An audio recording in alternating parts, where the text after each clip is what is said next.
Summer வந்தாச்சு. What's your plan for this holiday? எங்க கிட்ட விட்டுருங்க, நாங்க பாத்துக்கிறோம். VGT holidays. GT Holidays, South India's #1 travel brand. அடகில் இருக்கும் தங்க நகைகளை மீட்டு 10 நிமிடங்களில் பிரைம் கோல்ட் ஹப் மூலம் அதிக விலைக்கு விற்க 7997990028 தொடர்பு கொள்ளவும். ஆதன் தமிழர்களுக்கு வணக்கம். பல்வேறு துறைகளில் ஆகச் சிறந்த ஆளுமைகளை சந்தித்து நாம் நேர்காணல் எடுத்து வருகிறோம். அந்த வகையில் மீண்டும் நம்மோடு இணைந்திருக்கிறார் மூத்த பத்திரிகையாளர் தமிழா பாண்டியன் அவர்கள். அவரிடம் கேட்பதற்கு நிறைய இருக்கின்ற வாரங்கள் அவரிடமே கேட்போம். வணக்கம் பாண்டியன் சார். வணக்கம். எப்படி இருக்கீங்க? நல்லா இருக்கேன் பாண்டியன் சார். இன்னைக்கு நம்ம பேச இருக்கக்கூடியது ஒரு மக்கள் பிரச்சனை, கிளாம்பாக்கம் பேருந்து நிலையம் இஷ்யூ. இன்னமும் ஓய்ந்த பாடில்லை சார். எனக்கு தெரிஞ்சு கிளாம்பாக்கம் இஷ்யூவை நம்மளே எடுத்து பேசியிருக்கோம். கடந்த சில மாதங்களுக்கு முன்னாடி எடுத்து பேசியிருக்கோம். இந்த பிரச்சனையை நம்ம ஹைலைட் பண்ணோம். ஆனாலுமே இன்றளவும் அந்த பிரச்சனை இருக்கு. பெரும்பாலும் அரசாங்கம் என்ன பண்றாங்க, தீபாவளி பொங்கல் நாட்கள்ல சிறப்பு பேருந்துகள் விடுறாங்க. மற்றபடி இந்த வார இறுதி நாட்கள்ல விடுற மாதிரி சில அட்டவணைகள் அப்பப்போ வரும். அதையும் நம்ம பார்த்திருக்கோம். கடைசியா அந்த பக்ரீத் அதே போல தொடர்ச்சியா விடுமுறை வந்த போது பெரிய ஒரு பிரச்சனை, 6 லட்சம் பேர் பயணம் செய்ததா சொல்றாங்க அரசாங்க தரப்புல. ஆனாலும் போதிய பேருந்து இல்லை அப்படின்னு மக்கள் எல்லாம் நிறைய சாபம் விடும் நிகழ்வுகள் எல்லாம் கூட சிலதெல்லாம் நான் சில வீடியோக்கெல்லாம் நான் பார்த்தேன். என்ன பிரச்சனை? இந்த கிளாம்பாக்கம் பேருந்து நிலையம் உண்மையில் நடப்பது என்ன? பேருந்து தட்டுப்பாடு தான் பிரச்சனையா, வேற எதுவும் பிரச்சனையா சார்? இது அருமையான கேள்வி. மக்களுக்கு எந்த உண்மையும் மக்களிடம் போகாமல் தடுக்கப்படுகிறது. இல்ல இந்த இஷ்யூவே ஊடகங்கள் காட்டியிருக்காங்க. இல்ல காட்டினாலுமே யார் குற்றவாளி என்று காட்டி அதை சரி செய்யணும். அதான் ஊடகத்தினுடைய பொறுப்பு. சொல்லுங்க, யார் குற்றவாளி என்பதை நீங்க காட்டி அதை சரி செய்வதற்கான அதிகாரம் படைத்த ஒரு அமைப்பு தான் இந்த ஜனநாயகத்தினுடைய 4வது தூண். எது? இந்த ஊடகம். ஆனா ஊடகம் அரசு விளம்பரங்கள் பல கோடிகளை வாங்கி கொண்டு அரசுக்கு எதிராக எந்த கருத்தையும் சொல்வதில்லை. உதாரணத்திற்கு இப்ப பாத்தீங்கன்னா இது RTIல வந்த ஒரு தகவல். இது யார் கொடுத்ததுன்னா, தகவல் பெறும் உரிமை சட்டத்தின் கீழ் பெறப்பட்ட தகவல் 31/3/2005 நிலவரப்படி ஆதாரபூர்வமா வச்சிருக்கேன். இதுல ஒரே என்னன்னு கேட்டீங்கன்னா, இப்ப டிரான்ஸ்போர்ட் சம்பந்தமா வருகிற புள்ளி விவரம் நீங்க உங்களுக்கு காமிக்கிறேன் பாருங்க. தமிழ்நாடு அரசு போக்குவரத்து கழகம் கோயமுத்தூர் லிமிடெட் 16,646 தொழிலாளர்கள்ல 2,114 தொழிலாளர்கள் பணியிலிருந்து போயிட்டாங்க. அப்ப 2,114 பஸ் ஓட்டுறதுக்கு ஆள் இல்லை. எத்தனை பஸ் ஓட்டுறதுக்கு? 2. அப்போ அதே போல தமிழ்நாடு அரசு போக்குவரத்து விழுப்புரம் லிமிடெட்ல 18,959 டிரைவர் வேலை பார்த்துருக்காங்க. 1,476 டிரைவர் வேலை விட்டு போயிட்டான். ரிட்டையர்டு. கண்ணீரும் கம்பளையுமா போறான். ஏன்னா அவனுக்கு பிடித்த அந்த ஓய்வூதிய பலன். இது ஒரு செமி கவர்மெண்ட் கிடையாது, அரசு சார்ந்த நிறுவனம். இதுல அவன் ரிட்டையர்ட் ஆகி நம்ம பஸ்ல உட்கார்ந்துட்டு போனாலே உடம்பு வலிக்குது. வாழ்நாள் முழுவதும் என்ன ஓட்டுறான் அந்த ஆளு? பஸ் ஓட்டுறவனுக்கு 7,000 கோடி தொகை நிலுவையில் இருக்கு. திமுக அதிமுக சார்பா எவ்வளவு பேர் போயிட்டா? கோயம்புத்தூர் டெப்போல இருந்து. அதே போல தமிழ்நாடு அரசு போக்குவரத்து கழகம் சேலம் 1,192 2,000 டிரைவர் வேலையை விட்டு போயிட்டாங்க. 2,000 பஸ் ஓட்டுறதுக்கு ஆள் இல்லை. அதே போல விழுப்புரம் டெப்போல 1,500 பேர் இல்லை. இப்படி ஒரு புள்ளி விவரங்கள் சொல்லுது. இந்த புள்ளி விவரங்களின் படி சென்னையில ஏறக்குறைய 3/1 ஓட்டுநர் நடத்துனர் ஓய்வுல போயிட்டான். நல்லா கேட்டுங்க. ஓய்வுல போன பிறகு அந்த பஸ்ஸை ஓட்டுறதுக்கு ஆள் இல்லை. ஒரு புதிதாக ஒரு நிறுவனம் இப்ப உருவாகி இருக்கு. அந்த நிறுவனத்தினுடைய பேர் ஸ்டார் வால்ஸ், நட்சத்திர சுவர்கள். அது யாருடைய நிறுவனம்னா, டவுசர் பாய்ஸ் நிறுவனம். யாருடைய நிறுவனம்? டவுசர் பாய்ஸ் நிறுவனம். இந்த நிறுவனங்கள் தான் இப்ப என்ன பண்ணுதுன்னா, பஸ்ஸை துடைக்கிறது, பஸ்ஸை கிளீன் பண்றது, ஸ்பேர்ஸ் மாற்றுறது, டிரைவர் கண்டக்டரை ஒப்பந்த ஊழியர்களாக இந்த நிறுவனம் வாடகைக்கு அமர்த்துது. Star Waals. இந்த நிறுவனத்துக்கு 25% கமிஷன். அப்போ இந்த நிறுவனம் அந்த போக்குவரத்து துறையே ஆரம்பிச்சிருக்கலாம். எதுக்கு தனியாருக்கு கொடுக்குது? அப்போ அதுலயும் குளறுபடி. இந்த நிறுவனத்துக்கு பின்னணியில ஒரு அரசியல் இருக்கு, அரசியல் அதிகாரம் இருக்கு. இந்த யார் இருக்கான்னு கேட்டா இதுக்கு பின்னாடி டவுசர் பாய்ஸ் இருக்கான். ஒண்ணு. இரண்டாவது இன்னொரு விஷயம் கேட்டீங்கன்னா, பஸ் கிளாம்பாக்கத்திலிருந்து 40 கிலோமீட்டர் பணிமனை. எங்க? பல்லவன் இல்லம், பெரம்பூர் இல்லம். எங்க வருது? இங்க சிட்டிக்குள்ளார வருது. சிட்டிக்குள்ள 40. ஏன்னா அங்க பணிமனையே இல்ல. எங்க? கிளாம்பாக்கத்துல ஆளுகள் இறக்கி விட்டுட்டு 40 கிலோமீட்டர் எங்க வருது? பல்லவன் பணிமனைக்கு வருது, பெரம்பூர் பணிமனைக்கு வருது. திருப்பி இதெல்லாம் சரி பண்ணிட்டு மறுபடியும் எங்க வரணும்? 40 80 கிலோமீட்டர். இந்த அதிமுக ஆட்சியாளரும் சரி, திமுக ஆட்சியாளரும் சரி, முதல்ல அமைச்சரா இருந்தவர் ராஜ சோழ கண்ணப்பன், அவரு 300 கோடி ரூபாய் கொடுத்து அந்த டிபார்ட்மெண்ட்டா கேட்டு வாங்கிட்டு வர்றாரு. 300 கோடி. அப்போ அது சிவசங்கர் வந்துட்டாரு. சிவசங்கர் வந்த பிறகும் நீங்க கிளாம்பாக்கத்தில் அருகில பணிமனையே இல்லை. அங்கு போதிய வசதிகள் இல்லைன்ற பிரச்சனையை நம்ம 2023 டிசம்பர்ல மக்கள் பயன்பாட்டுக்கு விடப்பட்ட பேருந்து நிலையம் இது.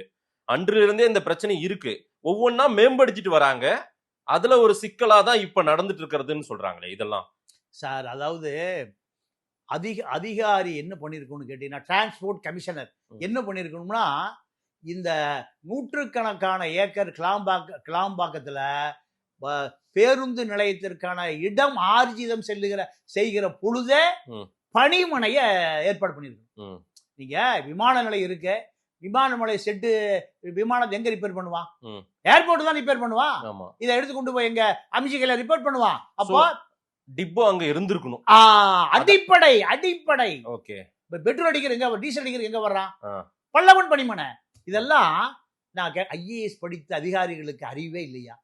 Transport commissioner, transport secretary, under secretary, deputy secretary, எத்தனை ஐஏஎஸ் நான் ஐஏஎஸ் அதிகாரிகள் இந்த போக்குவரத்து கழகத்துல பணியாற்றி ஓய்வு பெற்றிருப்பாங்க. சோ மக்கள் பயன்பாட்டுக்கு விட வேண்டிய பஸ் இப்படி எல்லாம் பயணம் பண்றதுனாலதான் சரியா அங்க பேருந்து இல்ல சார். இப்போ டிரைவரு, இப்ப 1/3 டிரைவர் சிட்டியில இல்ல. நீங்க இன்னொரு கொடுமை என்னன்னா, 1500 பஸ் கலைஞர் பிறந்த நாள் 3ஆம் தேதி அன்னைக்கு எலக்ட்ரிக் பஸ் ரெடியா நிக்குது. ஆமா. ஏன் ஒரு பஸ் வரல? டிரான்ஸ்பார்மர் இல்ல. எவ்வளவு அயோக்கியத்தனம்! மக்களுடைய காசு எவ்வளவு கொள்ளை போகுதுன்னு பாருங்க. அப்போ இதை நம்ம பகிரங்கமா மக்கள் சார்பா கேட்கிறேன். 1500 பஸ்ஸை நீ பர்ச்சேஸ் பண்ணும்போது டிரான்ஸ்பார்மர், சார்ஜர், இதுக்கு உண்டான இன்ஃப்ராஸ்ட்ரக்சர், உள்கட்டமைப்பை அதிகாரி என்ன பண்றா? திருடுறதுக்கு என்ன வழி? எதுல கமிஷன் அடிக்கலாம்? இதுதாங்க அதிகாரியினுடைய வேலை. ஒரு டிரான்ஸ்போர்ட் அதிகாரி செருப்புல அடிச்சா பாத்தீங்களா அந்த டிரைவரை? அப்ப எவ்வளவு திமிரு அகங்காரம் இருக்குன்னு பாருங்க அந்த அதிகாரிகளுக்கு. அவன் உழைக்கிறவன் யாரு? டிரைவர், ஓட்டுநர் நடத்தினவர் உழைக்கிறவங்க. அந்த உழைக்கிறவனை செருப்பால் அடிக்கிறான்னா இந்த அதிகார மட்டத்துக்கு எவ்வளவு அதிகார திமிர் இருக்குன்னு பாருங்க. அப்போ நீங்க அடிப்படையா இந்த பஸ் பர்ச்சேஸ் கமிஷன் 1000 கோடி. ஒண்ணு கலைஞர் பிறந்த நாள் அன்னைக்கு அந்த ஃபங்க்ஷன் நடக்கணும்னு ஏன் நடக்கல? என்ன காரணம் நடக்கல? இல்ல நடத்திட்டாங்க. 1200 பஸ் ஓடுதா? பஸ் ஓடல. என்ன காரணம்னா, அங்க அந்த டெப்போல இருக்கிற டிரான்ஸ்பார்மர்ல அத்தனையும் பிளக் குத்தி சார்ஜர் ஆக்கக்கூடிய வசதிகள் கட்டமைக்கல. எலக்ட்ரிக் பஸ் வாங்கிட்டாங்க, ஆனா ஓட்டல. அப்போ ஃபங்க்ஷனும் நடந்துச்சு. அப்போ இது எவ்வளவு ஏமாத்து வேலைன்னு பாருங்க. அப்போ மக்களை பத்தி உங்களுக்கு கவலையே இல்லை. அதிகாரிகளுக்கும் அரசியல்வாதி விட்டுருங்க. அரசியல்வாதி பூரா பஸ் ஸ்டாண்ட்ல இருந்து நேரம் போறான், படுத்து கிடக்குறவன்.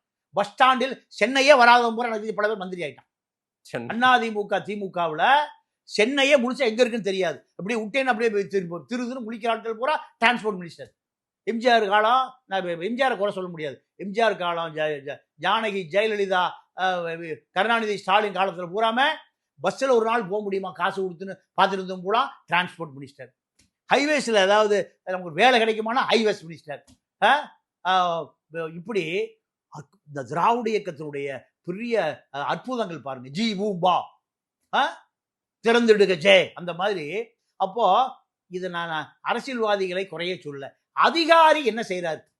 அதிகாரி தாங்க இந்த 1500 பஸ் டெண்டர் போட்டு வாங்கி, அப்ப அதுதான் ஐஏஎஸ், இந்தியன் அட்மினிஸ்ட்ரேஷன் சர்வீஸ். என்ன இந்திய ஆட்சி பணி. இந்த அதிகாரி என்ன பண்ணிட்டு இருக்காரு? அமைச்சருக்கு அடிச்சு கொடுக்கறதா? அவங்க நிறுத்தி இருக்கலாம் இந்த இதெல்லாம் அப்படின்றீங்க. ஏங்க இதெல்லாம் இருந்தாதான் இது நடக்கணும், இல்லனா இது பிரச்சனை ஆகுங்க, நாளைக்கு அதை ஃபேஸ் பண்ணணும்னு இவங்க முன்கூட்டியா சொல்லிருக்காங்க. அப்ப அது ஏன் செய்யலைன்னா, இவர்களுக்கு அந்த சீட்ல உட்கார்ந்து அட்டிதுடி எங்க எனக்கு டிரான்ஸ்போர்ட்டுக்கு செக்ரட்டரியா போகணும், எனக்கு ஹைவே செக்ரட்டரியா போகணும். எனக்கு தெரிஞ்ச ஒரு அதிகாரி ஒரு 15-10 வருஷத்துக்கு முந்தி செக்ரட்டரியேட்ல ஹைவேஸ் அதிகாரி, உயர் அதிகாரி 12 கோடி ரூபாய் கொடுத்த சீட்டுக்கு போயிட்டார் டிஎம்கே கவர்மெண்ட்ல. நல்ல எனக்கு ஞாபகம் இருக்கு. எவ்வளவு சீட்டு? 12 கோடி. இது செய்தி வராம ஒரு அங்க இருக்கிற ஒரு பிஏ ஒவ்வொரு நிருபரா ரூமுக்கு வந்து கவர் கொடுத்து தள்ளிட்டு போறாரு. கவர் செய்தி போட்டுறாதீங்க. 12 கோடி ரூபாய் கொடுத்து ஒரு ஹைவேஸ் டிபார்ட்மெண்ட்ல எங்க நீங்க செக்ரட்டரி ஆமா இல்ல சார், ஒரு செக்ரட்டரி பொசிஷனுக்கு மினிஸ்டருக்கு அடுத்த இடம். ஆமா, அது வர்றதுக்கு 12 கோடி அவர் செலவு பண்றாருன்னா அப்ப அவர் எத்தனை கோடி சம்பாதிப்பாரு? 120 கோடி சம்பாதிப்பார். அப்போ இந்த அதிகாரிகளுடைய வேலையே தான் சார் அது. அப்போ இந்த 1500 பஸ் வந்துருச்சு. டிரான்ஸ்பார்மர் இருக்கா, சார்ஜர் இருக்கா, இந்த ரோட்ல ஓடுமா, இந்த இன்ஃப்ராஸ்ட்ரக்சர் இருக்கா என்பதை யார் முடிவு செய்யணும்? சிவசங்கரை முடிவு பண்ணுவாரு. சிவசங்கர் காலையில மந்திரி இல்ல ஸ்டாலின் சின்னவர் நினைச்சா காலையில சிவசங்கர் சிவசிவோ சம்போ சங்கர் ஆயிடுவார். ஆனா அதிகாரி தான் நிர்வாகம் செய்கிறவர் இல்லையா? நீங்க இந்த ஆட்சி கலைஞ்சு போச்சுன்னு வச்சுங்க, சீஃப் செக்ரட்டரி என்ன ஆயிடுவாரு? அவர் தான் செய்யும். கவர்னர் ரூல் வந்தா சீஃப் செக்ரட்டரி தான் ரூல். அப்போ இந்த அதிகாரம் யாருட்டு இருக்கு? 1500 பஸ்ஸை பர்ச்சேஸ் பண்ணீங்கல்ல, 1500 பஸ்ஸை transport secretary, transport commissioner, deputy commissioner இவரெல்லாம் என்ன பண்றாருன்னு கேக்குறேன். கலெக்ஷன். அப்போ 1500 பஸ்ஸுக்கான மின்சாரம் அந்த பஸ்ல நிரப்பி தெருவில் ஓட வச்சிருக்கணுமா இல்லையா? ஓட வைக்கல. இது யார்? நான் சிவசங்கர்லாம் நான் குறை சொல்லல. யார்? அமைச்சர் சிவசங்கரை 1% கூட நான் குறைய சொல்ல சார். இதுக்கு முழு காரணம் அவர் அத பாத்துக்கணும்ல. டிபார்ட்மெண்ட் மினிஸ்டர் அவர்தான். இல்ல மினிஸ்டர் அவர்தான். ஆனால் சிவசங்கரை எப்ப வேண்டுமானாலும் இலாக்கா மாற்றப்படலாம். அவரை அமைச்சரவையில் வீட்டுக்கு அனுப்பப்படலாம். ஆனால் டிரான்ஸ்போர்ட் செக்ரட்டரி அனுப்ப முடியுமா? டிரான்ஸ்போர்ட் கமிஷனர் அனுப்ப முடியுமா? Transport deputy commissioner, additional commissioner அனுப்ப முடியுமா? மெமோ கொடுக்கலாம். அரசு மெமோலாம் கொடுக்கவே முடியும். அதெல்லாம் தைரியமே இல்ல. எந்த அதிகாரி மெமோ கொடுக்கக்கூடிய அளவுக்கு ஆட்சியாளர்கள் இல்ல. ஏன்னா ஐஏஎஸ் அதிகாரி சங்கம் ஒன்னா சேர்ந்து அத்தனை கதையை இவன் கதை பூரா பென்ட்ரைவ்ல வச்சிருப்பாங்க. இவங்க செஞ்ச ஊழலை பூரா எதை வச்சிருப்பாங்க? ஒரு பென்ட்ரைவ் எங்க போயிடும்? என்ஃபோர்ஸ்மெண்ட் டெல்லிக்கு போயிடும், கொரியர்ல போயிடும். கொரியர்ல போனா அந்த அரசியல்வாதி என்ன ஆவாரு? அடுத்த நாள் காலையில சின்ன வீடு, பெரிய வீடு, நடு வீடு எல்லா வீட்லயும் ரெய்டு நடக்கும். ஏப்பா என் பென்ட்ரைவ் அனுப்பிச்ச? அதனால எனக்கு தெரிஞ்சு சார், செக்ரட்டரி அமைச்சரை போய் பார்ப்பதா வளமை. ஆமா, அமைச்சர் வந்து செக்ரட்டரியை பார்த்த கதை எனக்கு தெரியும். சொல்லட்டுமா? எப்போ சொல்றேன். நான் சொல்லுவது 1% கூட உண்மைக்கு புறம்பானதல்ல. அதாவது ஹெல்த் செக்ரட்டரி ராதாகிருஷ்ணன் இருந்தார். ராதாகிருஷ்ணன் முதல்ல செக்ரட்டரி, அப்புறம் பியூலா செக்ரட்டரி, பியூலா ராஜேஷ்ல பியூலா வெங்கடேசன் செக்ரட்டரி, மீண்டும் ராதாகிருஷ்ணன் வந்தார். ராதாகிருஷ்ணன் போய் அமைச்சரை பார்க்கவே இல்லை. யாரு? தமிழ்நாட்டின் கேதன் தேசாய், விஜயபாஸ்கர் தான் ஹெல்த் செக்ரட்டரி, ஹெல்த் மினிஸ்டர். போய் பார்க்கவே இல்லை. பொக்கே வாங்கிட்டு எங்க வராரு? ராதாகிருஷ்ணனை பார்க்க வர்றாரு. ராதாகிருஷ்ணன் உட்கார்ந்துட்டு வாங்குறா, நின்றுட்டு இருக்காரு அமைச்சர். அப்புறம் எந்திரிச்சாருன்னு வச்சுங்க. இது உலகமே பார்த்த செய்தி. அப்போ செக்ரட்டரி இல்லாமல் எடப்பாடி சொல்லிட்டாரு, ராதாகிருஷ்ணன் முழு போட்டு கொடுங்க, நீ பேசாம உட்கார்ந்துருக்கிட்டார். யார? ஹெல்த் விஜயபாஸ்கரா? பேசாம உட்கார்ந்துரு, அவன் வேலையை பாரு, ராதாகிருஷ்ணன் எல்லாத்தையும் பார்த்துக்குவார். ராதாகிருஷ்ணனை தேடி வந்தார். ஒரு பானை சோற்றுக்கு ஒரு சோறு போதும். அதனால இன்னைக்கும் அப்படி திமுக ஆட்சியில தான் எல்லாம் அப்படிதான் சார். நீங்க ஏடிஎம்கே என்ன பண்ணுவாங்க கேட்டீங்கன்னா, ஒவ்வொரு அமைச்சருக்கும் ஒரு பிஎஸ்ஓவை எங்கிருந்து, பர்சனல் செக்யூரிட்டி ஆபீஸ் எங்கிருந்து போடுவாங்க, கார்டுல இருந்து போட்டுருவாங்க. இவர் எங்க போறாரு 8-9 மணிக்கு மேல, இதை கண்காணிப்பதற்கு. அதே போல senior PA, junior PA 2 PA எங்கிருந்து போடுவாங்க? கார்டுல இருந்து போட்டுருவாங்க. இப்ப எங்கிருந்து போடுறாங்க? செனட் ரோட்ல இருந்து போடுறாங்க. செனட் சாலையில இருந்து போடுவாங்க. அப்போ அதிகாரிகளுக்கு தான் சார் அதிகாரம். அமைச்சர்கள் பூரா டம்மி பீஸ். வடிவேல் சொல்றது போல டம்மி பீஸ். இந்த 1500 பஸ்ல எத்தனை கோடி பணம் கை மாறி இருக்கும். இந்த பஸ் ஆன் ரோடு அதை பத்தி கவலையே இல்லை அதிகாரிகளுக்கு. ஏன்? டெய்லி பெட்டி சார். அங்க கிரௌடு கூட்டம் கூடுது, பெரிய அளவுக்கான கூட்டம் கூடுது, மக்கள் தத்தளிக்கிறாங்கன்னு தெரிஞ்சா அங்க போக்குவரத்து கழக ஆபீஸ் இருக்குது. ஆமா தானே? ஆமா. அவங்க அதுக்கேற்ற மாதிரி உடனே அலாட் பண்ணும்ல. வேற எந்த பணிமனையில பஸ் இருக்கோ வர வைக்கணுமா இல்லையா? கண்டிப்பா. அதெல்லாம் ஏன் இவங்க பண்ண மாட்டேன்றாங்க? ஏன் செய்யறாங்கன்னா, இந்த சரியான அதிகாரிய, நேர்மையான அதிகாரி எங்க போடணும்? இந்த டிரான்ஸ்போர்ட் செக்ரட்டரி எங்க போடணும்? இந்த கிளாம்பாக்கத்துல 1500 பஸ் ஒரு நாளைக்கு வந்து போகுது. ஆமா 1500 பஸ். இப்போ பக்ரீத் ஒரு வெள்ளிக்கிழமை ஒரு தொடர்ந்து 4 நாள் லீவ் வருதுன்னா மக்கள் என்ன பண்ணுவாங்க, ஒரே நேரத்துல கூடிடுவாங்க. இதுல பெரிய கொடுமை என்னன்னா, நீங்க கிளாம்பாக்கம் சென்னையில இருந்து 40 கிலோமீட்டர், அவனுக்கு பஸ் கிடைக்கலன்னா திருப்பி வீட்டுக்கு வரக்கு 40 கிலோமீட்டர் எவ்வளவு செலவு பண்ணணும்? 1000 ரூபாய் செலவு பண்ணணும். ஆமா. கோயம்பேடுல என்ன பண்ணுவான், டவுன் பஸ் பிடிச்சி போயிடுவான். இல்ல இந்த பைக் ஆட்டோ இருக்குல்ல, ராபிட்டோ ஏறி போயிடுவான். ஆமா. கிளாம்பாக்கத்துல இருந்து ஒரு பெண்ணோ ஒரு குடும்பமோ ராபிட்டோ பைக்ல ஏறுமா? அப்ப இதெல்லாம் அதிகாரிகள் தான் சார் திட்டமிடணும். அதிகாரிகள் திட்டமிடுவதே இல்லை. இப்போ கூட்டம் எவ்வளவு நிக்குதுன்னு பார்த்தா, கூட்டம் சேர்ந்த பிறகு பல்லவன் டெப்போ எங்க இருக்கு, அது பல்லவன் சாலையில் இருக்கு, மவுண்ட் ரோடு இருக்கு, சென்ட்ரல் பக்கத்துல இருக்கு. அங்க இருந்து இந்த பஸ் போய் சேர்றதுக்கு 40 கிலோமீட்டர் நீங்க போய் சேர்றதுக்கு 1.5 மணி நேரம் ஆயிரும் டிராபிக்ல. இங்க சைதாப்பேட்டை இதுவே தாண்டறதுக்குள்ளாரே 1/2 மணி நேரம் ஆயிடும். அப்ப என்ன பண்ணணும்னா, கூட்டம் வருகிற பொழுது பஸ் இங்க இருந்து புறப்படணும். இதெல்லாம் ஒருங்கிணைப்பதற்கான அதிகாரிகளே இல்லை. அப்போ மக்கள் என்ன பண்றான், கத்தறான், என்னையா நடக்குது கவர்மெண்ட், என்ன ஆகுதுன்னு. சரி, சேகர் பாபு தான் சிவசங்கரை விட டாமினேஷன் அமைச்சர். ஏன்னா கிளாம்பாக்கம் பிரச்சனையா நேரம் அவர் வந்துருவார். அவரு அறநிலைத்துறை அவர் அறநிலைத்துறை இல்ல, சென்னைக்கு ஒட்டுமொத்தமான பிரச்சனைக்கான துறை அவர் தான் தலைவர். எங்க பஞ்சாயத்து முதல் ஆளுங்க நிப்பார், எங்க நிப்பார். அப்போ அவரு டிரான்ஸ்போர்ட்ல வந்து எங்க அந்த பிரைவேட் பஸ்ஸுக்கான பிரச்சனைகளை வருகிற பொழுது அவர் தான் தலையிட்டார். அவருடைய டிபார்ட்மெண்ட் MMDA CMDA, அதுல ஒரு ஃப்ளோருக்கு 10 லட்சம் ரூபாய், டெய்லி ஒரு பெரிய பெட்டி 10 பெட்டி வருது, அதை கொண்டு போய் எங்க இறக்கி வைக்கணுமோ இறக்கி வைப்பது மட்டும்தான் அவருடைய வேலை.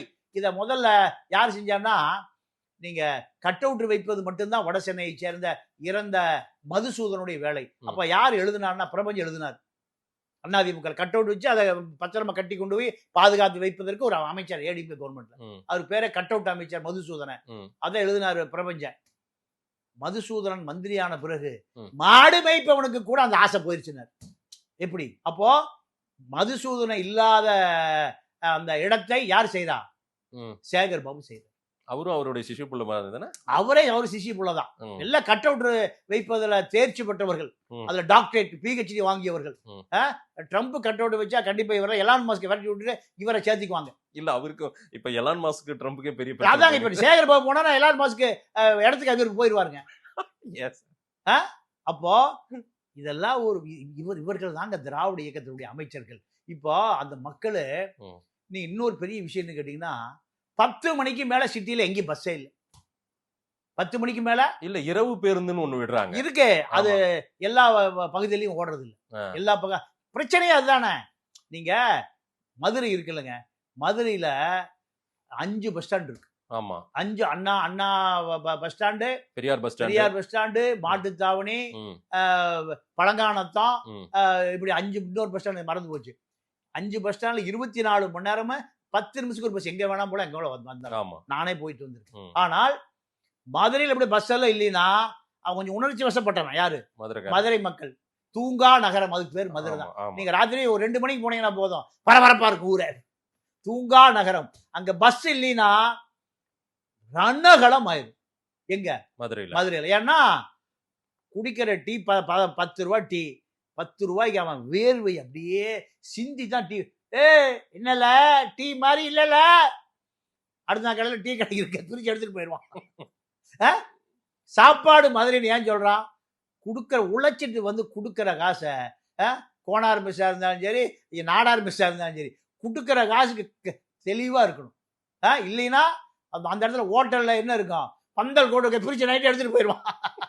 அதே மாதிரி 24 மணி நேரம் திருநெல்வேலியிலிருந்து வர்றவன் எந்த பஸ்ஸுக்கு எந்த பஸ் ஸ்டாண்டுக்கு வேணா போலாம். அந்த வசதிய இங்க இல்ல. என்ன காரணம் கேட்டீங்கன்னா, 1/3 டிரைவர் ரிட்டையர்ட் ஆயிட்டான். ஓய்வுக்கு போன பிறகு தலைநகர் சென்னை, ஓகேங்களா, இதுதான் ஹப், இதுதான் இங்கேயே இப்படி நடக்குதுன்னா, கிளாம்பாக்கம் ஃபெயிலியர், சில விஷயங்கள் நடக்குது, தவறு நடக்குது, பிரச்சனை வருது அப்பப்ப அப்படின்னும் போது அதை சிக்கலை களைவதற்கான முயற்சியே எடுக்கல. அதுதான் அதிகாரி தான். அமைச்சர் விட்டுருங்க சார், அமைச்சர் கப்பா வாங்கி கொடுக்கறதுக்கு நேரம் சரியா இருக்கு. அதிகாரிகள், நீங்க transport secretary, transport commissioner, deputy commissioner, joint commissioner, இதை சரி பண்ணணும். ஆனா இதை சரி பண்ணல. என்ன காரணம்னா இவர்களுக்கும் அரசியல்வாதிகளுக்கு சொம்பு தூக்குவதை, அரசியல்வாதிகளுக்கு எங்க பணம் வசூல் பண்ணி கொடுக்கலாம், இந்த வேலைகளுக்காக மட்டுமே பயன்படுத்தப்படுகிறவர்கள் தான் இந்த துறை அதிகாரிகள். அப்ப அவங்களுக்கு மக்களை பற்றி பார்ப்பதற்கு, ஏன்னா எலெக்ஷன் யார் போவா?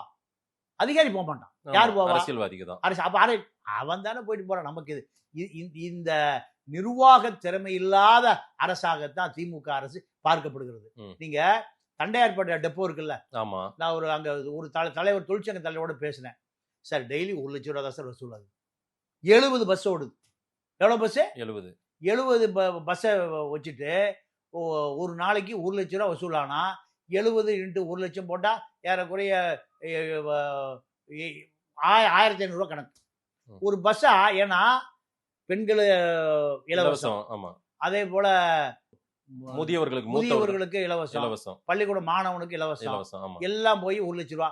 அங்க டீசல் அடிப்பானா, அதை ஏதாவது நட்டு கழட்டு போனா ரிப்பேர் பண்ணுவாங்களா, அதுக்கெல்லாம் வழியே இல்லை. இப்ப அந்த டிப்போ மூட போறாங்களா. பெரிய டிப்போ 4500 பஸ் சிட்டிக்குள்ள ஓடுது. எவ்வளவு? 4500 பஸ் இப்போ கடுமையான நட்டத்துல ஓடுது. யாருக்கு சம்பளம் கொடுக்க முடியல, டீசல் அடிக்க முடியல, ஸ்பேர்ஸ். இதெல்லாமே என்ன நடக்குதுன்னா, டிரான்ஸ்போர்ட் மந்திரியாக வருகிறவர் தேர்தலுக்கு தேவையான ஒரு பொருளை பர்ச்சேஸ் பண்ணீங்கன்னா 25% முதல்ல தனியா வாங்கிக்கிறது. இப்படி இந்த ஊழல் நடக்கிற காரணத்தினால போதிய பராமரிப்பு இல்ல தண்டையார்பேட்டை டெப்போல. இப்ப என்ன நடக்க போகுதுன்னா, தண்டையார்பேட்டை டெப்போவை மூட போகிறாங்க. இப்ப அங்க என்ன ஆகும்? அங்க பஸ் போயிட்டு வந்திருந்த இடம் பூரா கரெக்டா பண்ணுவான். கிளாம்பாக்கமே இன்னும் கொஞ்சம் தெளிவா பேசுவோம் சார். பேருந்து போக்குவரத்துன்றது டெய்லி போற டைமிங் டியூட்டி வண்டின்னு இருக்கும்ல, அது போயிட்டு இருக்கும் ரெகுலர். ஆமா. ஒரு விடுமுறை நாட்கள்லயோ அந்த மாதிரி நாட்கள்ல அலர்ட் பண்ணும். இந்த மாதிரி விடுமுறை தொடர்ச்சியா வரப்போகுது, பக்ரீத் விழா நாட்கள், முகூர்த்த நாட்கள், இதெல்லாம் நமக்கு இந்த மாதிரி இஷ்யூ எல்லாம் ஃபேஸ் பண்ணணும். அதுக்குன்னு நம்ம ஒரு தனியா செப்பரேட்டா ஒரு 100 பஸ் 200 பஸ்ன்னு வச்சிருக்கணும்ல. ஆமாவா இல்லையா? ஆமா, அதெல்லாம் இருக்கணும்ல. அதெல்லாம் இருக்கா இல்லையா? இருக்கு. ஓட்டுறதுக்கு ஆள் இல்ல. ஓட்டுறதுக்கு ஆள் இல்ல. பாதி ரிப்பேரா கிடக்கு, பாதி ஸ்பேர்ஸ் போய் கிடக்கு. ஸ்பேர்ஸ் பர்ச்சேஸ் பண்றதுக்கு ஃபண்ட் இல்ல. அந்த பழுது நீக்கி அதை சரி செய்வதற்கான பணம் இல்ல. உதாரணத்துக்கு நீங்க சொன்னதுதான், இப்ப கலைஞர் பிறந்தநாள் அப்போ 1200 எலக்ட்ரிக் பஸ் வாங்கினது ஒண்ணு கூட ஓடல. அப்போ விழா அடைஞ்சிருச்சு, பஸ் விட ஆரம்பிச்சிட்ட மாதிரி கணக்கு. ஆனா பஸ் ஓடல, ஒரு பஸ் கூட ஓடல. அப்போ நிர்வாகம் எவ்வளவு சீர்கெட்டு போயிருக்குன்னு பாருங்க. அதிகாரிகள் ராணுவ நடவடிக்கை எடுக்கணுமா இல்லையா? நீங்க இன்னொரு பெரிய அந்த மக்கள் தான் சார், அந்த காசு தான் நாளைக்கு உங்களுக்கு எல்லாமே. அந்த அரசாங்கத்தை ரன் பண்ணனாலே அந்த மக்கள். அரசு என்ன நினைக்குதுன்னா, இப்ப 20,000 கோடி ரூபாய் வருஷத்துக்கு 1000 ரூபாய்க்கு போகுது. 1000 ரூபாய் பெண்களுக்கு 1000 ரூபாய்க்கு எவ்வளவு போகுது? 1000 ரூபாய். 20,000 கோடி வருஷத்துக்கு போகுது. இந்த 20,000 கோடி எந்த ரெமிட்டன்ஸ் இல்ல. 20,000 ரிட்டர்ன் இல்ல, அவ்வளவுதான். ஆமா. அப்போ இங்க என்ன அரசு நினைக்குதுன்னா, வாக்கு சேகரிப்பதற்கு என்ன வழி?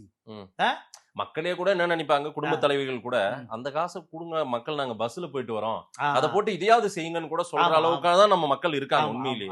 ஆனாலும் அது போய் சேரணும். இது நாளைக்கு வேற ஒரு விஷயத்துக்கு பயன்பாடு. இப்போ இது எப்படி திமுக பயன்படுத்துறாங்கன்னா, உனக்கு 1000 ரூபாய் மாசம் வருது, நீ அதிமுகவினுடைய நிழல் பட்டால், அதிமுகவுடைய சாயம் பட்டால், நீங்க அதிமுகவினுடைய மகளிர் அமைப்புக்கோ இல்ல அதிமுக குடிபிடிக்க போனாலோ, அல்லது வேணா எல்லாருக்குமே பணம் 1.5 கோடி பேர் இப்ப லிஸ்ட் கொண்டு வர போறாங்க. 1.25 கோடி பேர் பெண்கள் பட்டியல் இருக்கு. இதுல நீங்க யாராவது அதிமுக தெரிஞ்சா அந்த வட்ட செயலர் மிரட்டுறாரா, கூட கட் பண்ணிடுவேன். அது 1000 ரூபாய் வராது. 1000 ரூபாய் வராது. அப்ப அவங்க என்ன பண்றாங்க? வர்ற 1000 ரூபாய் அப்ப ஏன் உடனே அதிமுக, எனக்கு அது யாருன்னு தெரியாது. யாருன்னு முதல்ல என்ன பண்ணுவாங்க, 500 ரூபாய் கொடுத்தா அதிமுக பார்டர் சேலை கட்டிட்டு அதிமுக கொடி பிடிச்சிட்டு புரட்சி தலைவி வாழ்க, புரட்சி தலைவி வாழ்கன்னு போயிட்டு இருப்பான். அந்த சேலை கழட்டி போட்டு திமுக பார்டர் கொடுத்தா இங்க ஒரு 500 ரூபாய் வாங்கிட்டு உதயநிதி வாழ்க, இப்படி ஒரு கூட்டம் போகும். அதே கூட்டம் தான் இது. மேட்டுக்குடி பெண்கள் யாரும் வர்றது இல்ல, உழைக்கிற மக்கள் தான் வர்றாங்க, அது தலித் மக்கள் தான் வராங்க. இந்த கூட்டம் இப்ப என்ன பயப்படுது, நீ ஏதாவது அதிமுக போயிட்டுனா நான் கட் பண்ணிடுவேன், 1000 ரூபாய் கட் பண்ணிடுவேன். உண்மையிலே இந்த மிரட்டல் பண்றாங்களா சார்? சார் 1000 மடங்கு, 1 மடங்கு 2 மடங்குல 1000 மடங்கு. எஸ் திராவிட இயக்கம் என்ன ரொம்ப அமைதியான ஆள் எல்லாமே வந்து ஏதோ மயிலாப்பூர் ஐயர் மாதிரிலாம் நினைக்கிறீங்க. அவன் தான் பாவமாக இருப்பான். விண்டி தேவநாதன் ஆட்டையை போட்டாரு பேசாம படுத்து கிடக்கான். நம்மளால இருந்து எதை தூக்கிட்டு போயிடுவான், முன்னையார் தூக்கிட்டு நிற்பான்.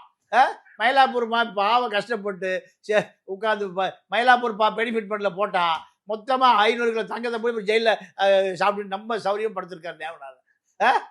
வேற எங்கேயாவது நடந்தால் என்ன ஆகும்? மயிலாப்பூரே எந்திரிச்சு வரும். ஆளுக்கு ஒரு எதோட கொக்கரை வெட்டி அருவாளோட சீனி புளிங்க அருவாளோட வரும். மயிலாப்பூர் ஆளுங்க மாமனாரா என்ன செய்யறது, வழக்கத்தோடு கேசம் போடு, மீதி நேரம் மனசு வேதையா இருந்தா பஜனை பண்ணிட்டு கோயிலில் போய் உண்டச்சோர பொங்கலை வாங்கிட்டு வீடு படுத்துக்குவான்.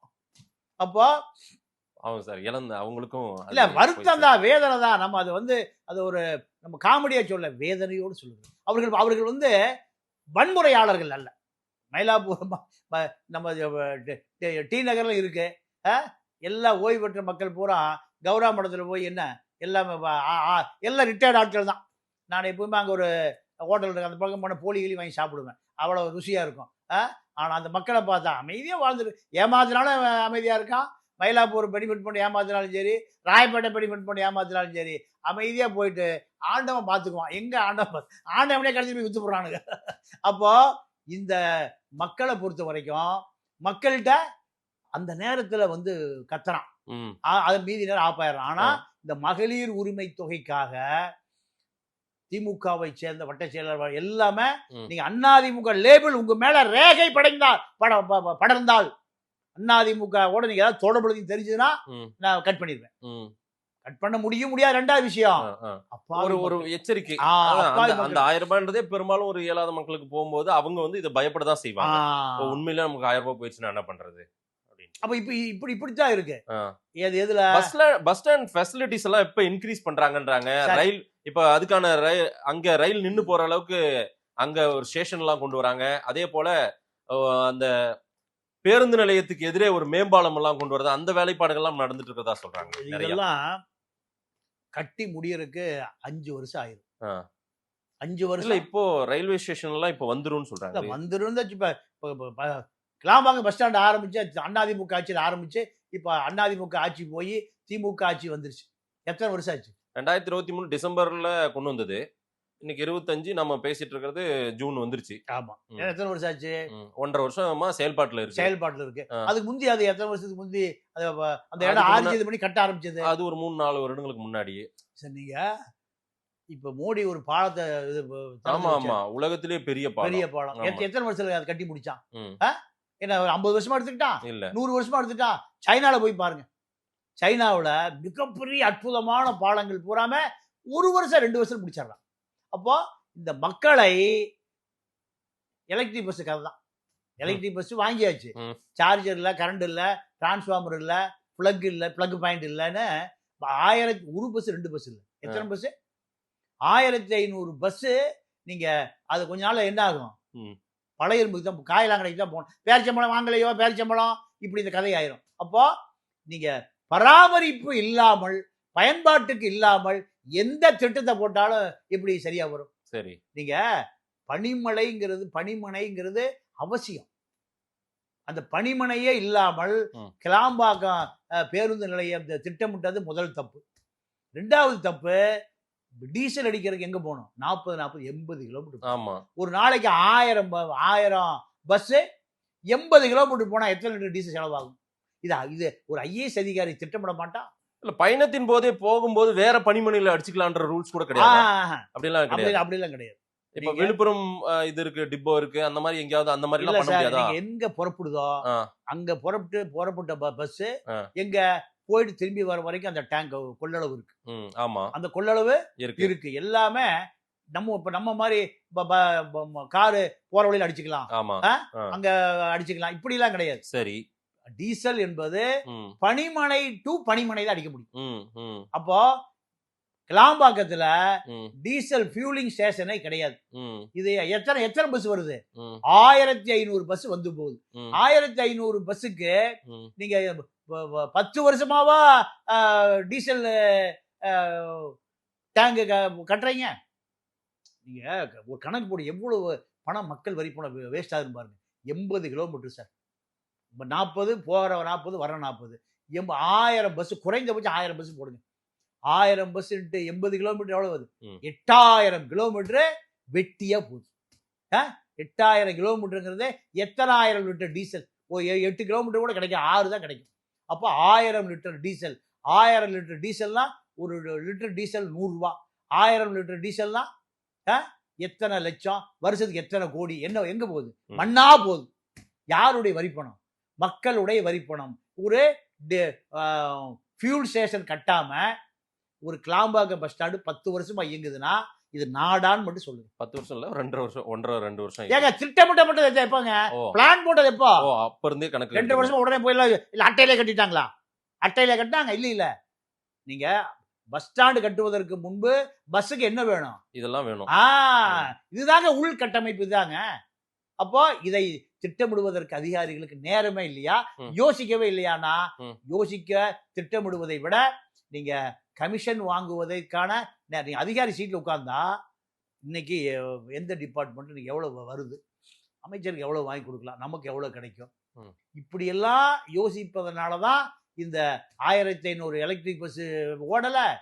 கிளாம்பாக்கத்துல ஃபியூல் ஸ்டேஷன் இல்ல, பனிமலை இல்ல, டிரைவர்கள் கண்டக்டர் புதிதாக ஆள் எடுக்கல. இவ்வளவு இடைபாடுகளும் குறைபாடுகளும் அதிகாரிகள் மட்டத்துல தான் நடக்குது. ஆம்னி பஸ்ஸஸ் ஓடுது, தனியார் பேருந்துகள். அதை நோக்கி மக்கள் ஷிஃப்ட் ஆகணும்னா பணம் தேவை நமக்கு. அது அதிக கட்டணம் வேற இருக்குது, அதையும் ஃபேஸ் பண்ண முடியல. அது என்ன நடக்குது அங்க கிளாம்பாக்கத்தை ஒட்டி? ஆம்னி பஸ், ஆம்னி பஸ் சிட்டிக்குள்ள வரக்கூடாதுன்னு சொன்னாங்கல்ல. இப்ப அத்தனை பஸ் சிட்டிக்குள்ள வந்துருச்சு. எல்லா சிட்டிக்குள்ள வந்துருச்சு. நீங்க காங்கிரஸ் ஆட்சி மாறி திமுக ஆட்சி வருது 67ல. அண்ணா 69ல மறைகிறாரு. கருணாநிதி பார்த்தாரு, எல்லா பஸ் கம்பெனி முதலாளியும் பழைய காங்கிரஸ்காரன். இவங்களை ஒழிக்கணும்னா ஒரே வழி, பஸ்ஸை பூரா எடுத்து சரி அரசுடைமை ஆக்கப்பட்டது. அத்தனை பஸ் ஆக்கப்பட்டது பின்னாடிதான் காங்கிரஸ் ஒழிஞ்சது, பண்ணையார்களும் ஒழிஞ்சா, பஸ் முதலாளியும் ஒழிஞ்சான். ஏன்னா டெய்லி காசு அது அத்தனையும் அரசுடைமை ஆக்கப்பட்டது. இப்போ அதுக்கு பின்னாடி தான் இந்த பேருந்து அரசுடைமை, அரசு பஸ்ஸா ஓடுது. ஏன் அரசு பஸ்ஸா ஓடுதுன்னா, தனியார் முதலாளிகளை விட அரசு நீங்க அப்ப எனக்கு தெரிஞ்சு கிலோமீட்டருக்கு 10 பைசா, இப்ப அது 1 ரூபாய் ஆயிப்போச்சு. எனக்கு விவரம் தெரிய 10 பைசா 7 பைசால இருந்திருக்கு ஒரு கிலோமீட்டர். இதை அரசே கட்டணத்தை நிர்ணயித்தது. மக்கள் பூரா சௌரியமா ஏறி போனா. இப்போ அரசு செய்கிற வேலையை 5000 பஸ் இருக்கு தமிழ்நாட்டுல. எங்க தமிழ்நாட்டுக்கு எவ்வளவு பிரைவேட் பஸ் ஓடுது? 5000 பஸ் ஓடுது. அப்போ மக்கள் அரசு மீது நம்பிக்கை இழந்துட்டான். அரசு பஸ்ல நினைச்ச நேரத்துக்கு போகும், அது முழுசா போய் சேராது. அதனால அவன் என்ன பண்றான், இந்த 5000 பஸ்ஸும் அரசு பஸ்ஸாக இருந்தா அரசுக்கு எவ்வளவு வருமானம்? மக்கள் எழுப்பினீங்க இல்ல, அதை தானே செய்யணும், அதுதானே அரசாங்கம். சார் மக்கள் காசு கொடுத்து தான் சார் போறாங்க, ரைட்டுங்களா? நீங்க கேட்கற காசை கொடுக்குறோம், எங்களுக்கு பஸ்ஸை விடுங்க. ஆமா தானே? அந்த பஸ்ல ஏறி உட்காந்து போறோம். ஒரு பஸ்ல 4 ஆள் ஜனம் ஏறுறாங்க. நம்ம ஊர் பாஷையிலேயே சொல்லணும்னா 4 ஆள் ஜனம் ஏற அளவுக்கான பஸ். பெரிய கொடுமை என்னன்னா, முதல்ல வர்றவன் ஏறவே முடியாது. ஆமா, கடைசியா வர முதல்ல ஏறிடும். அதுவும் இந்த பெண்கள் குழந்தைகளை குடும்பத்தோட போற கேவலமான பழக்கம் தமிழகத்துல தாங்க இருக்கு. நீ கேரளா போங்க, பஸ் ஸ்டாண்ட்ல ஒருத்தன் ஒட்டாம நிற்பான், பாத்துக்கீங்களா? கல்வியும் கம்யூனிசமும் அவனை மனுஷன் ஆக்கி வச்சிருக்கு சார். கர்நாடகா போங்க, நான் கர்நாடகா போயிருக்கேன், ஒருத்தர் ஒட்டாம நிற்பான். மகாராஷ்டிரா போங்க, ஒருத்தர் ஒட்டாம நிற்பான். முதல்ல வர்றவன் முதல்ல ஏறுவான், கடைசியில் வர்றவன் கடைசியில் ஏறுவான். இங்க ஒரு நல்ல பழக்கம் கூட இந்த தமிழ்நாட்டுல திராவிட இயக்கம் கத்துக் கொடுக்கல சார். கடைசியில வர்றவன் எல்லாம் தள்ளிவிட்டு முதல்ல ஏறிடுவான். குப்பட பாத்தீங்களா? இல்ல பஸ் அந்த ஜன்னல் வழியெல்லாம் ஏறி கேவலமான பழக்கம் உள்ள ஒரே நாடு தமிழ்நாடு தான் சார். பாவம் சார், மக்களை பாவம் சார். அவங்களுக்கான தேவை அது அந்த அளவுக்கு இருந்தா தேவையில்லை. இல்ல, அரசு நெறிமுறைப்படுத்து.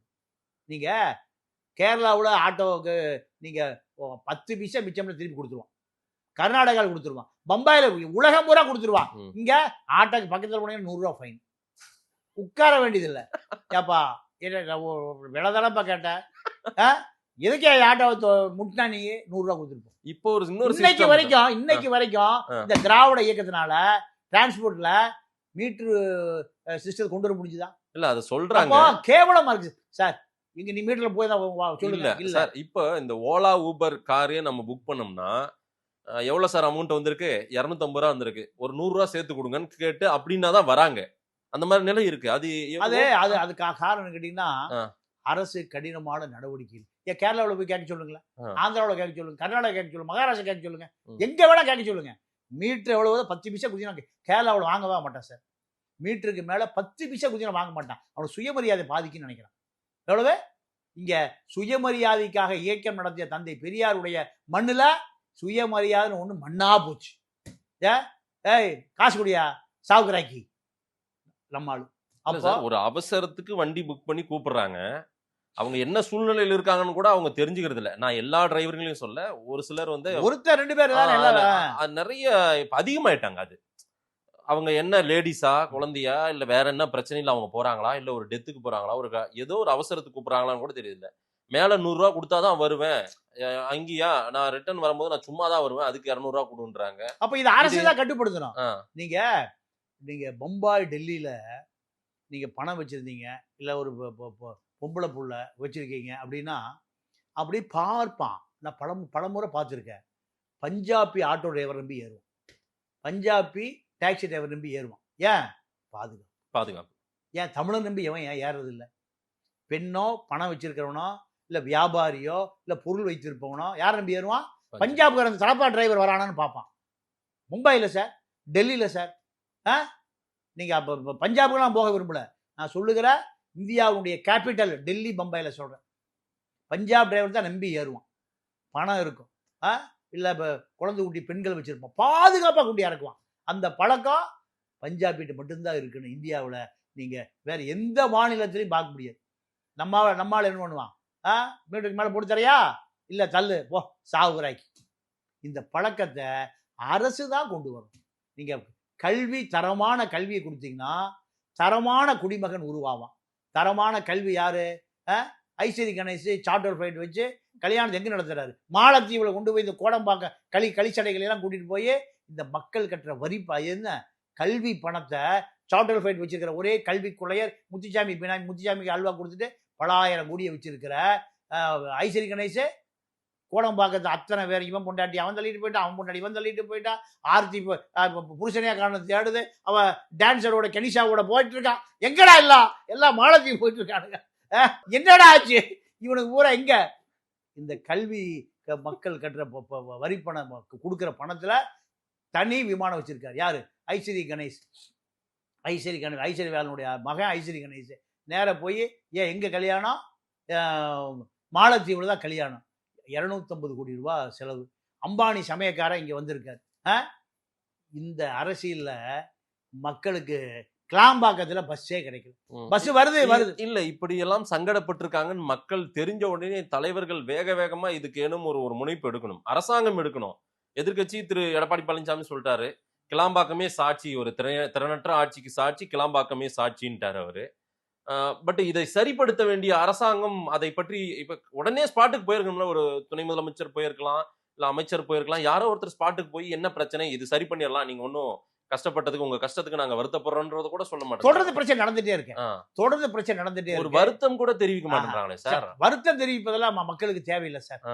நீங்க மக்கள் ஒரு 1000 பேர் 2000 பேர் கூட்டிட்டா 2000 பேருக்கான பஸ் 20 பஸ், ஒரு பஸ்ஸுக்கு 100 பேர் போடுங்க, இல்ல 75 பேர் போடுங்க. அங்க 10 பஸ் ரெடியா இருக்கணுமா இல்லையா? அது இல்லையே. இன்னொரு விஷயம் சொல்றாங்க சார், நான் விசாரித்தேன் இந்த டாபிக் எடுக்கிறேன்னு.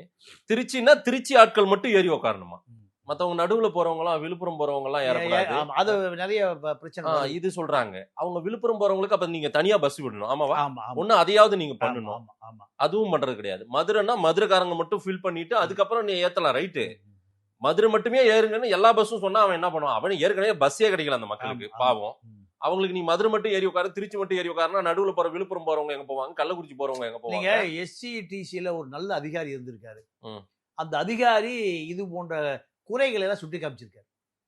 அது எனக்கு பேர்ல மறந்து போச்சு. அவரை இந்த குறைகளை சுட்டி காட்டிய பிறகு அவர் தூக்கி எங்கேயோ அடிச்சு விட்டாங்க. குறைகளை சொன்னதுக்கு, குறைகளை சரி பண்ணணும்னு சொன்னதுக்கு யார்கிட்ட சார் சொன்னாரு? அமைச்சர் சொல்லியிருக்காரு. இல்லைன்னா இப்ப இருக்கிற இது நடந்து பழைய பிரச்சனைகள். அப்ப அது பேர்ல எனக்கு மறந்து போச்சு. அப்போ அந்த அதிகாரி நீங்க கூட்டம் கூடுனால 10 பஸ் ரெடியா வச்சிருப்பாராம். ஓ எனக்கு அவர் பேர் மறந்து போச்சு. கூட்டம் ஒண்ணா 10% ஆமா, எந்த பிரச்சனை இல்லாம அவர் நீண்ட அனுபவம் கொண்ட அதிகாரி. அவரை நீங்க எங்கேயே தூக்கி அடிச்சிட்டாங்க. ஏன் இது சரி பண்ணாம என்னால வேலை பார்க்க முடியாதுன்னு சொல்லியிருக்காரு. அப்போ அவரை என்ன பண்றாங்க, சரி பண்ணுவது நீதான் சரி பண்ணிக்கணும், பிரச்சனை வராம பாத்துக்க, பிரச்சனை வராமல் பார்த்துக் கொள்வது அதிகாரி தேவை. அதாவது தப்பை எப்படி மறைக்கணும் அவங்க என் கூட இருங்க. அதுதான் இப்போ இந்த ரவி ராகவேந்திரான்னு யார் அந்த சார் வழக்கு விசாரணையில ஒரு டிஎஸ்பி வேலையை வேணான்னு போயிட்டார். ஏன்னு கேட்டா என்ன இந்த வழக்கின் போக்கை மாற்ற சொல்லுகிறார் உயர் 3 பெண் அதிகாரிங்கிறார். யூனிஃபார்மே வேண்டாம் கழட்டி போட்டு போயிட்டார்.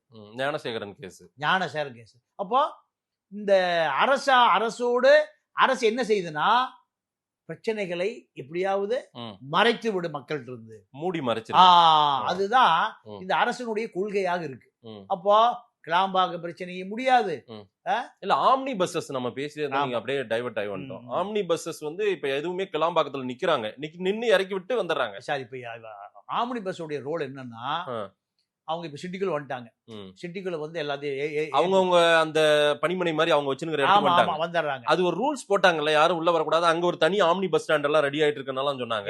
அதெல்லாம் இருக்கா இல்லையா? ஒண்ணும் நடக்கல. ஆமா, கோர்ட்டுக்கு போய் ஸ்டே வாங்கினாங்க ஆம்னி பஸ் முதலாளிகள். நீங்க பஸ் உங்க டெப்போல போய் ஏத்திக்கிட்டாங்க அப்படின்னு அவங்களுக்கு சொல்லல. ஆனா ஸ்டே கொடுத்துட்டாங்க. அரசு உள்ள வரக்கூடாது அப்படிங்கறத தடை கொடுத்துட்டாங்க. தடை கொடுத்தா என்ன, அவ உள்ள வந்து வரலான்னு தான் அர்த்தம். இப்ப எல்லா ஆம்னி பஸ் பாத்தீங்கன்னா எங்க நீங்க ஒரு 10 பேர் ஒரு இடத்துல டிக்கெட் புக் பண்ணி அங்க ஏற்றிட்டு போயிடலாம். 4500 5000 பஸ்ஸும் நீங்க அந்த மாதிரி ஃபாலோ பண்ண ஆரம்பிச்சிட்டாங்க. ஆனால் அரசு பஸ்ஸினுடைய தரத்தை உயர்த்த வேண்டிய அரசு நிர்வாகம் அதை செய்யல, செயலிழந்து இருக்கு. நீங்க இப்போ 5 காரணம் சார். ஒண்ணு, போதிய டிரைவர் கண்டக்டர் இல்ல. சரி, எல்லாம் தனியார் நிறுவனம் ஸ்டார் வால்ஸ் டவுசர் பாய்ஸ் கும்பலுக்கு கொடுத்துறாங்க. ஏன் சார் அது டாஸ்மார்க்ல தான் அவங்கள சொன்னீங்க?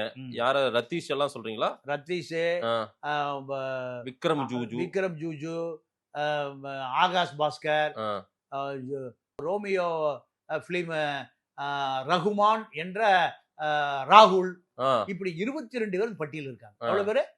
22 பேர் இருக்காங்க. இந்த 22 பேரு அரசை ஆட்டி படைக்கிறார். எல்லா டிபார்ட்மெண்ட்லயும் நீங்க ரியல் எஸ்டேட் முழுக்க யார்கிட்ட போயிருச்சு? சப்ரீஸ்கிட்ட போயிருச்சு. அது ஒரு 5 லட்சம் கோடி. எவ்வளவு? அதனுடைய முதலீடு 5 லட்சம் கோடி. அதனுடைய முதலீடு இன்னைக்கு குவிக்கப்பட்டிருக்கு ஒரு 5 வருஷத்துக்குள்ள.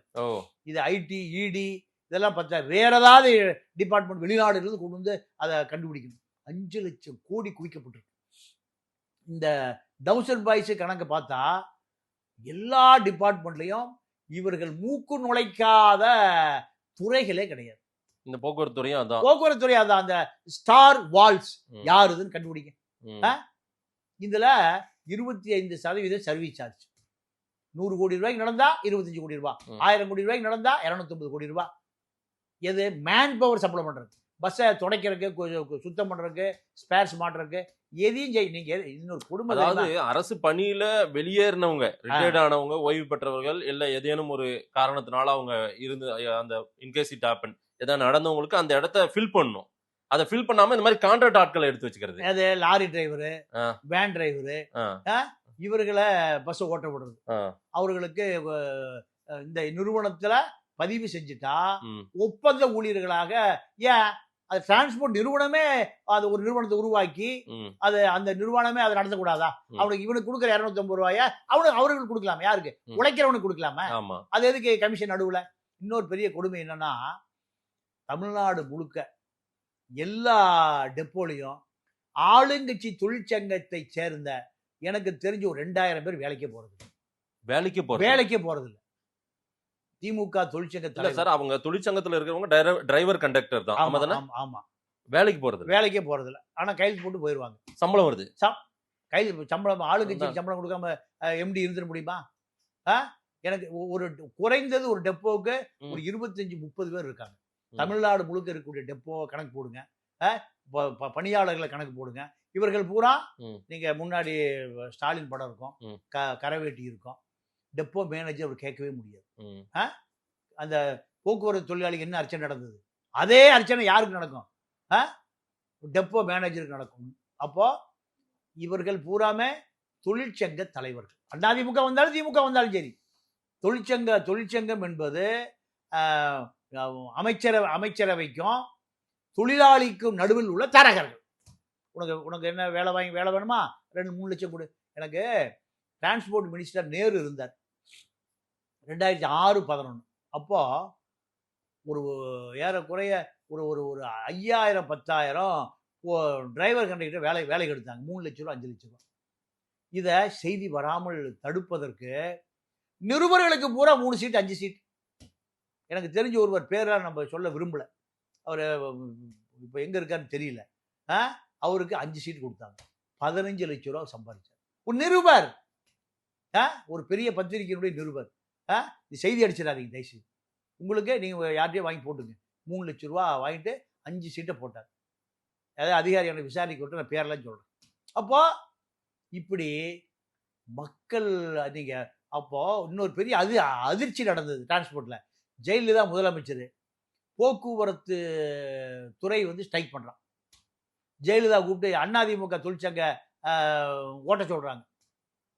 ஓட்ட சொன்ன பிறகு அந்த டிரைவர்லாம் ஜெயலலிதாவில் எம்ஜிஆரே சொன்னா நாங்கள் ஓட்ட போயிட்டோம். ஏன் என்ன ஜெயலலிதா பதறி, ஏன் நம்ம தொழிற்சங்கத்தை சேர்ந்தவன் ஏன் ஸ்ட்ரைக் பண்றான்னு கேட்குது. அப்போ அந்த தொழிற்சங்கத்தை பிரதிநிதி பூரா சொல்லிட்டான், பணம் கொடுத்து வேலைக்கு வந்தோம்மா, பாதுகாப்புக்கு அதிமுக தொழிற்சங்கத்தில் இருக்கணும், எங்களுக்கு சம்பளம் உயர்த்தி கொடுக்கணும், எங்களுக்கு வேலை பணி சுமை அதிகமாக இருக்கு, எங்களுக்கு ப்ராவிடன்ட் ஃபண்ட் வேணும். இதுக்கு எந்த கட்சியும் எங்களுக்கு லட்சியம் இல்லை. எங்களுடைய உழைப்புக்கான ஊதியத்தை கொடுங்க, எங்களுக்கு உழைப்புக்கான சலுகைகளை உரிமைகளை கொடுங்க. அதனால அதிமுக திமுக காங்கிரஸ் கம்யூனிஸ்ட் கத்திரிக்காய் அதெல்லாம் தூக்கி போட்டு நாங்கள் வேலைக்கு வரமாட்டோம். எங்களுக்கு தீபாவளிக்கு போனஸ் வேணும், பொங்கலுக்கு போனஸ் வேணும், எங்களுக்கான ப்ராஃபிட் பிடிச்சி வச்ச தொகையை 60 வயசை வீட்டுக்கு போகிறோம், போகும்போது எங்களுடைய பணத்தை அரசு கொடுத்த போனால் எங்கே போனால் ரெண்டையும் சேர்த்து எங்கள் கையில் கொடு. 7000 கோடி இந்த தொழிலாளிகளுடைய பணம் திருடப்பட்டிருக்கு இந்த திராவிட இயக்கத்தால். அதிமுக திமுக 2 எல்லாம் ஸ்டாலின் போட்டா வச்சிருக்கான், ஜெயலலிதா போட்டா வச்சிருக்கான், எடப்பாடி போட்டா வச்சிருக்கான். அத்தனை தொழிலாளிகளுடைய ரத்தம், அது வியர்வை. எவ்வளவு 1000 கோடி? 7000 கோடி திருடப்பட்டு இன்னைக்கு வரைக்கும் அவனுக்கு கொடுக்க போராடுறான். ஆளுக்கு ஒரு 1000-2000 கொடுக்குறாங்க, முடிஞ்சு போகுது. இப்படி தொழிற்சங்கம் என்பது, தொழிலாளிகள் மோட்டார் தொழிற்சங்கம் என்பது கண்ணீரை வரவழைக்கக்கூடியது. நீங்க ஒரு காலகட்டத்தில் இந்த மோட்டார் வாகன தொழிலாளிகள் வேலைக்கே போறதில்லை. எங்களுக்கு எங்களுடைய உரிமை, எங்களுடைய ப்ராவிடன்ட் ஃபண்ட், எங்களுக்கு சம்பளம் உயர்த்தி கொடுக்கணும்னு சொல்லி நிறுத்திட்டான். நிறுத்திய பிறகு என்ன பண்ணாங்க தெரியுமா? இந்த கூத்து கேவலம் பூரா தமிழ்நாட்டில் தாங்க. பஸ் பூரா நின்று போச்சு. நின்று போன பிறகு அரசு ஒரு அறிக்கை வெளியிடுது, லாரி டிரைவர்கள் பூரா பஸ் ஓட்டுவாங்க, உங்களை பூரா நாங்க சீனியாரிட்டி படி, இந்த ஆளு பழைய டிரைவர்லாம் ரிட்டையர்ட் ஆனா உங்களை நாங்க ஓட்டுநரா நாங்க பணி எடுக்கும் போது உங்களுக்கு முன்னுரிமை கொடுக்குறோம்னு சொல்றாங்க. லாரி டிரைவர் எல்லாம் யார ஹெவி லைசன்ஸ் வச்சிருக்கானோ அத்தனை பேரும் வந்துட்டான். ஆமா. அப்போ அவன் தொழிலாளி இல்லையா? சக தொழிலாளியுடைய உரிமை பாதிக்கப்படுகிற பொழுது சக தொழிலாளி நீ காட்டி கொடுக்கலாமா? நீ இவன் குடும்பம் எப்படி சாப்பிட்டோம், இவன் தொலையிட்டோம், எனக்கு வேலை கூடியா? யாரு? அத்தனை லாரி டிரைவரு, அத்தனை ஆட்டோ டிரைவரு, ஹெவி வச்சிருக்கிற பூரா பஸ் ஏறி ஓட்ட ஆரம்பிச்சிட்டான். கேரளாவில் நடக்குமா? ஒரு உலக தொழிலாளர்களை ஒன்று கூடுங்கள், உலகம் நமது என்று சிந்து பாடுங்கள். இல்ல, நீங்க சொல்றத வச்சு என்ன புரிஞ்சுக்க முடியுதுன்னா, மக்கள் நீங்க திருந்தணும், நீங்க மாறினா மட்டும்தான் இதெல்லாம் மாறும் அப்படின்றீங்க. ஆமா. அப்போ அரசு இயந்திரம் இயங்குவதில்லை, அதிகாரிகள் இயங்குவதில்லை, மக்கள் போராடிட்டே இருக்கான். அது போக்குவரத்து தொழிலாளி ஆகட்டும், இல்ல எந்த துறையாகட்டும், எல்லா துறைகளிலுமே மக்களுக்கு ஒரு மிகப்பெரிய நெருடல் இருக்கு. அதை தீர்க்கக்கூடிய அதிகாரமிக்க அதிகாரிகள், அரசியல்வாதிகள் அத்தனை பேரும் அத மக்களுடைய வழியை புரிந்து கொள்வதில்லை, தெரிந்து கொள்வதில்லை. இதுதான் இப்ப போக்குவரத்து துறையில் இருக்கக்கூடிய கிளாம்பாக்கத்தில் இருக்கக்கூடிய மக்கள் அப்பப்ப உணர்ச்சி வசப்பட்டு போராடுறான். அடுத்த நாள் சரி ஊருக்கு போயிடறான் மறுபடியும். ஆனா இத ஒரு நாள் செய்தி, 2 நாள் செய்தி, நீங்க தலைமைச் செயலகத்திலிருந்து இந்த செய்தி பெருசாக்காதீங்க. எங்க அச்சு ஊடகங்களுக்கு, காட்சி ஊடகங்களுக்கு செய்தி போயிருது. ஒரு நாள் பிரச்சனை, 2 நாள் பிரச்சனை, அப்புறம் பார்த்துக்கலாம், மறுபடியும் அதே பிரச்சனை. ஆர்ச் எல்லாம் பெருசா இருக்குது, பஸ் ஸ்டாண்டும் பெருசா இருக்கு, பஸ் இல்ல. பஸ் இல்ல. இங்க தீருமா அந்த பிரச்சனை தீருமா? எனக்கு தெரிந்து ம். இந்த பிரச்சனை பல பல காலமா இருக்கு, பல காலமா இருக்கு. நீங்க திருடனாய் பார்த்து திருந்தா விட்டால் திருட்டை ஒழிக்க முடியாது. இதுதான் பட்டுக்கோட்டை பாட்டு தான். வேற மக்களை பொறுத்த வரைக்கும் 200 ரூபாய்க்கு ஓட்டு போட்டு தயாராயிட்டான். எவ்வளவு? 200 ரூபா. அப்போ கேரளாவில் இருக்கிற அரசியல் விழிப்புணர்ச்சி தமிழ்நாட்டில் இல்ல. ஆந்திரா, கர்நாடகா, பஞ்சாப், மகாராஷ்டிரா இங்க இருக்கக்கூடிய மக்களுடைய விழிப்புணர்வு எப்ப வருதோ, எப்ப அதிகாரியும் அரசியல்வாதியும் பிடிச்சவன் கேட்க ஆரம்பிக்கிறானோ அன்னைக்கு தான் இந்த அரசுக்கு மக்கள் அடிமைன்னு நினைக்கிறான். அரசியல்வாதி என்ன நினைக்கிறான்? மக்கள் நமக்கு அடிமை, மக்கள் அடிமைன்னு நினைக்கிறான். அப்போ நாங்க அடிமை கிடையாது, எங்களுக்கு நீங்க அடிமை. எங்களுடைய வரிப்பணத்தில் வாழுகிற நீ என்னுடைய ஒர்க்கர், என்னுடைய பணியாள். இதை என்னைக்கு மக்கள் கேட்க ஆரம்பிக்கிறாங்க, சார் எனக்கு இதை பண்ணி கொடுங்க, நான் 500 ரூபா தர்றேன், இப்படித்தான் கெஞ்சறான். உரிமைகளே கேட்கல, அவன் என்ன கேட்கறான்? சலுகையா கொடுன்னு கேட்கறான். உரிமையா சலுகையா? இவன் சலுகையிலிருந்து உரிமைக்காக என்னைக்கு போராட வருகிறானோ அன்னைக்கு தான் இவனுக்கு கேரளாவை போல சுயமரியாதை கற்றுக் கொடுக்கப்படும். கேரளாவில் எந்த அதிகாரியும் 1000 கோடி சம்பாதிச்சான், 2000 கோடி சம்பாதிச்சான், இந்த டவுசர் பாய்ஸ் கதையெல்லாம் கேரளாவில் ஏதாவது கற்பனை பண்ண முடியுமா? கர்நாடகாவில் இந்த டவுசர் பாய்ஸ், இப்போ நீங்க சசிகலா காலத்துல எலைட் பாய்ஸ், திவாகரன், சுதாகரன், பாஸ்கரன், இந்த கடன் பூரா மொத்தமா காரை கொண்டு நிறுத்துவாங்க. எலைட்ல இருக்கிற சரக்கு பூரா ஏற்றிட்டு வீட்டுக்கு போயிருவான். விசாகனை சொல்லிங்க கணக்குல, பழைய விசாக, அன்னைக்கு விசாக இல்ல, பழைய விசாக, பேர் மறந்து போச்சு. நம்ம டாஸ்மார்க்ல வேலை பார்த்தோம், எல்லா எப்படியும் பேர் வச்சுக்கிறக்கு, பழைய விசாக. அவர் கணக்கில் எழுதி வச்சுக்க போ. அங்க சொல்லுவான், சார் அங்க சின்னம்மா சொந்தக்காரன் ஏற்றி விடு. அவங்க எலைட்டு தான் நிறுத்தி ஏற்றிட்டு போவானுங்க. யாரு என்ன கேட்கவே முடியாது. கடைசியா மகாதேவன் ஒரு எலைட்ல ஏற்றிட்டு போனான்னு செய்தி எல்லாம் வந்தது. எலைட்ல பாதி ஏற்றிட்டு போயிட்டான். எல்லாம் சிசிய கொடி ஏத்துக்கிட்டால பொட்டி பொட்டியா. அவன் எலைட் பிரதர்ஸ், இவன் டவுசர் பாய்ஸ். இன்னைக்கு இதேதான். அப்போ இதெல்லாம் யார் கேட்பது? சிரிப்பதற்காக நான் சொல்லல, வேதனையோடு சொல்றேன். 1000 கோடி 2000 கோடி மாறட்டும் சார். நிறைய விஷயங்கள், கிளாம்பாக்கம் பிரச்சனை ஏன் நடக்குது, எங்கெங்கெல்லாம் லேப்ஸ் இருக்கு, எங்கெல்லாம் பிரச்சனை, இந்த பிரச்சனை எல்லாம் காரணம் தான் இந்த பிரச்சனைக்கு காரணம் அப்படின்னு நீங்க சொல்றீங்க. பஸ் ஓடாததுக்கு என்ன பிரச்சனைன்னு நீங்க சொல்லியிருக்கீங்க. தண்டையார்பேட்டை டிப்போ வரைக்கும் சொல்லியிருக்கீங்க. நீங்க அடுத்து தண்டையார்பேட்டை டிப்போலையும் இஷ்யூ நடக்கும், இந்த மாதிரி நாளைக்கு பிரச்சனை வந்துடும், அதையும் சரிப்படுத்துங்கன்ற அளவுக்கு தான் உங்களுடைய ஸ்டேட்மெண்ட், உங்களுடைய தகவல்கள் இருக்கு. மக்கள் என்ன சொல்றாங்கன்னு பார்க்கலாம். நேரில் வந்து நேரம் கொடுத்து பேசுறதுக்கு நன்றி பாண்டியன் சார். நன்றி, வணக்கம்.